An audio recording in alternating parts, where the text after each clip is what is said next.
పిండి వంటల్ని ఎందుకు అంత శ్రద్ధగా చేసేవారంటే అందులో బోలెడు ఆరోగ్యం ఉంది. అందులో బూరెల్ని కన్నం పెట్టి నెయ్యి వేసుకుని తినాలి. ఎవరైతే శ్రద్ధగా చేస్తారో, ఏ భావంతో చేస్తారో అది కూడా పనిచేస్తుంది మన మీద. వీళ్ళందరూ తినాలి, ఆనందంగా ఉండాలని అనుకోండి, ఆనందంలో ఆరోగ్యం ఉంటుందండి. ఇవన్నీ కూడా మంచి ఆరోగ్యాన్ని ఇచ్చే వంటకాలు అన్నమాట అండి. అలా మనం ఈ సంక్రాంతికి 26 రకాల పిండి వంటలు చేసాం. 4 6 24 6 రకాలు పెట్టినా ఇంకా 2 మిగిలిపోతున్నాయి.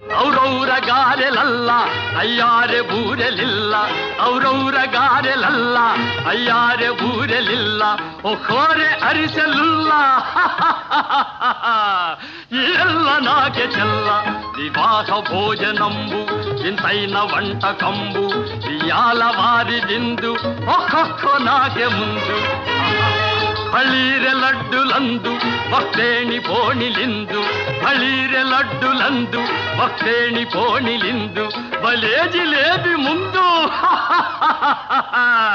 ಇವೆಲ್ಲ ನಾಕೆ